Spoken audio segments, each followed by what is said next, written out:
তো hello everyone, কেমন আছেন সবাই? আশা করি অনেক ভালো। আমি অনেক ভালো। তো আজকে আপনাদের সাথে খুব ছোট একটা ট্রিক শেয়ার করব।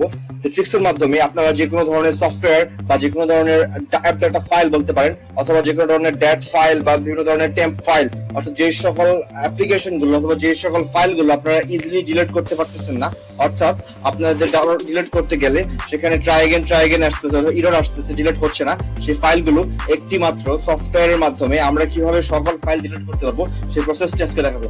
চলুন কথা না বাড়িয়ে দেখানো শুরু করি।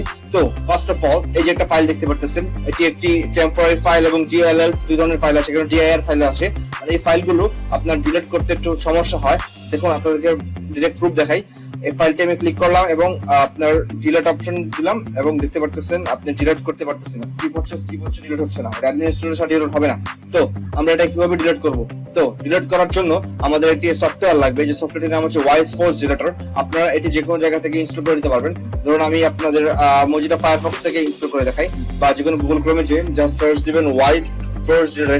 এটি বেশ ভালো একটি সফটওয়্যার। আপনার ধরতে পারেন আপনার যদি কোনো ব্রাউজার বা কোনো সফটওয়্যার বা কোনো ওয়েবসাইট যদি আপনার ভাইরাস দ্বারা এফেক্টেড হয়ে যায় কোনো অ্যাপ্লিকেশন, তাহলে আপনারা এই ভাইরাসটি রিমুভ করার জন্য এই সফটওয়্যারটি ইউজ করতে পারবেন। তো আমরা নামটি কি দেখবেন, ওয়াইস ফোর্স ডিলিটর। তো আমরা এখানে সার্চ দিব ওয়াইস, ফুল লিখছি নামটা, যাই হোক চেক করি, ওয়াইস ফোর্স ডিলিটর লিখে সার্চ দিলে আপনারা আশা করি লিংকটা পেয়ে যাবেন। এই যে wisecleaner.com এই ওয়েবসাইট থেকে জাস্ট এখান থেকে ফ্রি ডাউনলোডে ক্লিক করে আপনারা এটা ডাউনলোড করে নেবেন। ডাউনলোড করে জাস্ট তোমার প্রসেসে আপনারা ইনস্টল করবেন। তো আমারটা ইনস্টল করা আছে, তাই আমি সেখান থেকে দেখাচ্ছি। তো আমি ওয়াইস ফোর্স ডিলিটরে জয়েন করব, ক্লিক করব। ক্লিক করার পর সেখান থেকে আপডেট আসতেছে, সেটা করে দিব, সমস্যা নেই। তো আমি ওয়াইস ফোর্স ডিলিটরে প্রবেশ করলাম। এখন দেখতে পাচ্ছেন এখানে দুটো অপশন, একটা অ্যাড ফাইল এবং এটি অ্যাড ফোল্ডার। তো আমরা কোনটা ইউজ করব? এখন রিমেম্বার, অ্যাড ফাইল বলতে আপনাদের বোঝানো হচ্ছে যে এখান থেকে যে একটা ইন্ডিভিজুয়াল ফাইল, একটা ফাইল, এগুলোকে বলা হয় ফাইল। আর অ্যাড ফোল্ডার বলতে বোঝানো হচ্ছে যে সম্পূর্ণ ফোল্ডারটি, অর্থাৎ এই যে সম্পূর্ণ ফোল্ডারটি বা এই একটা সম্পূর্ণ ফোল্ডার, এরকম যার ভিতরে অনেকগুলো ফাইল আছে তাকে বলা হয় একটি ফোল্ডার। তো আমরা যেহেতু একটি ফাইল ফোল্ডারের ভিতরে সবগুলো ফাইল নিয়ে এসেছি, তাই আমরা এই ফোল্ডারটি ডিলিট দিলে সম্পূর্ণ কাজটি সম্পূর্ণ হয়ে যাবে। তো চলুন ওয়াইস ফোর্স ডিলিটরে গেলাম, যাওয়ার পরে এখান থেকে অ্যাড ফোল্ডারে ক্লিক করলাম। করার পরে ফোল্ডারটা লোকেশনটা সিলেক্ট করতে হবে। তো আমাদের লোকেশন দেওয়া ছিল ডেস্কটপ, তো ডেস্কটপে গেলাম। ডেস্কটপে যাওয়ার পর এই যে এই ফাইলটি OQBBC96, সো এটাকে আমরা জাস্ট ক্লিক করব। ক্লিক করার পর এটা জাস্ট আমরা রাখবো, মাস্টার রাখার পরে ওকেতে ক্লিক করব।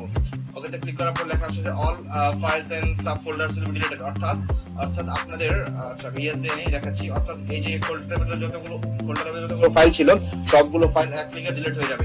তো আমি এটা কন্টিনিউ দিলাম। দেওয়ার পর আবার আপনাদের যেটা ডিলিট করব সেটাতে ক্লিক করব।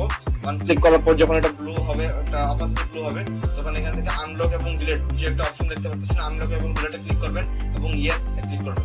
তারপরে ডিলিট হয়ে গেছে। এখন জাস্ট আরেকবার ব্লু অপশনে ক্লিক করে জাস্ট এই রিমুভ অপশনটাতে ক্লিক করবেন এবং দেখতে পাবেন এখনই এটা ডিলিট হয়ে গেছে। তো দেখতে পাচ্ছেন ফাইলটি সম্পূর্ণভাবে কমপ্লিটলি ডিলিট হয়ে গেছে। তো এইভাবে আপনারা যে কোনো ফাইল যেগুলো এরর দেখাচ্ছে বা ডিলিট হচ্ছে না, সেগুলো আপনারা ইজিলি ডিলিট করতে পারেন। তো ধন্যবাদ সবাইকে, আশা করি ভিডিওটি ভালো লেগেছে এবং ভালো লাগলে অবশ্যই সাবস্ক্রাইব করবেন। ধন্যবাদ সবাইকে।